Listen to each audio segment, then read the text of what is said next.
Welcome. Today I'm going to use a stamp set that I really love. This is the Lawn Fawn stamp set, Elphie Selfie, and it's coordinating dies. And I'm going to create a card that is a simple one-layer card, but that is a little bit different because I'm going to modify the stamp for the birthday cake. And what I'm doing here is I'm masking the birthday cake so that I can get a big tower of a birthday cake going up. And I'm using the side-to-side sticky post-it tape or post-it notes, and that has adhesive from side to side, so it's the entire thing is sticky on the back. And what I've done is just created a number of little masks that I'm going to be using, and I did this using the coordinating die. And now I'm just going in and I'm stacking these masks on so I can make the cake very, very high. And what you don't see here is I'm going ahead and in between I have a Memento ink pad that is very, very wet right now. And so in between, I actually am going over and heat setting that so that the masks don't cause it to have a blurred effect on it. Now I'm going to go ahead and stamp my little elephant, and I'm going in with a Copic multi-liner, and I'm just finishing the gaps from where my masking was so that it just finishes off the cake.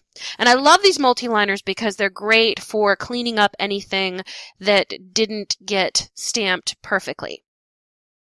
9 times out of 10 I would use a stamping tool for this, but in this particular case I decided not to, and that's where the multi-liner really helps, is that if there's any place that didn't quite get as filled in as possible as I wanted it to, I can use that multi-liner to go ahead and fill it in. This is especially true with some of the more solid stamps like the Now that you see here. I did go in a little bit later and I filled that in so that it looked perfect from a stamping perspective. So that multi-liner is a great tool to have in your toolkit. And now I'm just going to go in and start to color. I'm basically just using some general colors here to color this little elephant that is the cutest elephant. Just using some basic shadows. I am not the most advanced Copic colorer. I tend to just continue to put color down until it looks like I want it to.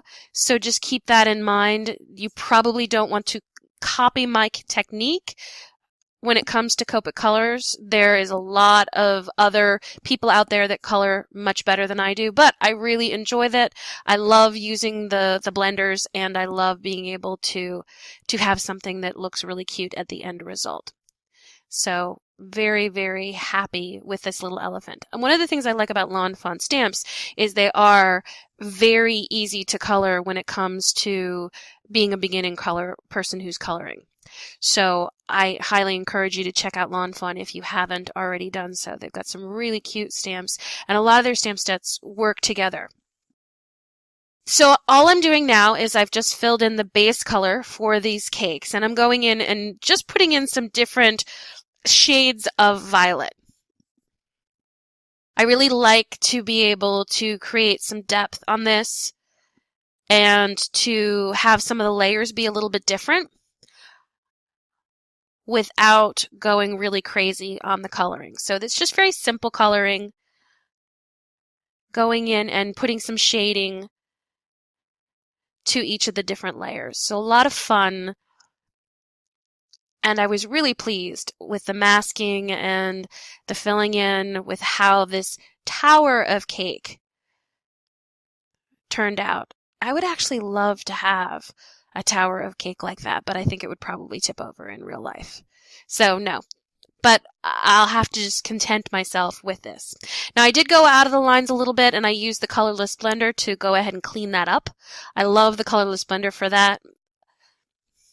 And once I'm done with doing the coloring on this, I am going to go in with some shimmer pen, and I'm going to add a little bit of sparkle to some of the layers.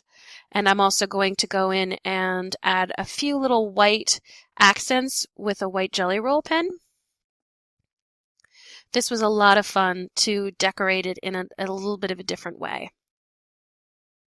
And then I'm going to add a little bit of the white accents to my cute little elephant.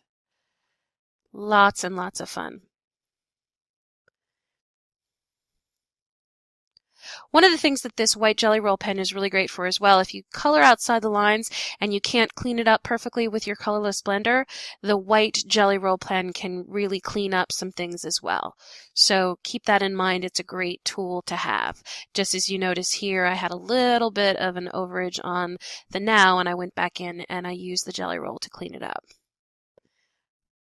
And then again, you can go in with your Copic multi-liner. I really love this to fill in some of the problems that you might have when you're just using a regular stamp block as opposed to a stamping tool. The great thing about a stamping tool is that you're able to go in and stamp several times in the same spot. Now what I'd like to do is I'm going in through with some worn lipstick, Distress Oxide, just to soften up the outside. I knew I wanted to put this on a card with a little bit of a pink background, but I did want it to sort of soften the edges a little bit and make it look a little bit more finished. And now I'm just taking some ribbon and tying a very basic bow. I'm adding a little bit of glue to this to keep it in place. This is a strong adhesive or a strong glue.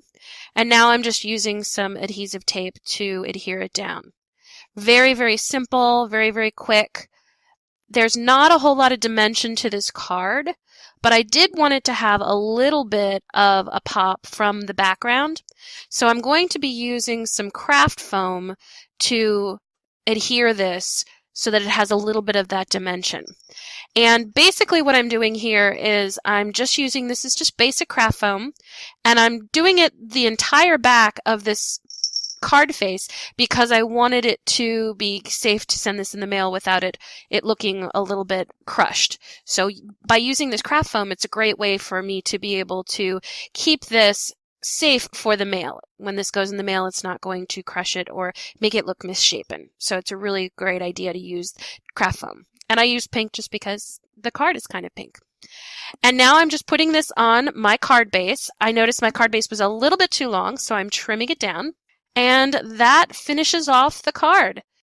Thank you for joining me. If you enjoyed this project, please hit the like button. If you like this video and you want to see more from Dory Creative, check out some of our other videos and please consider subscribing. And remember, always be creative.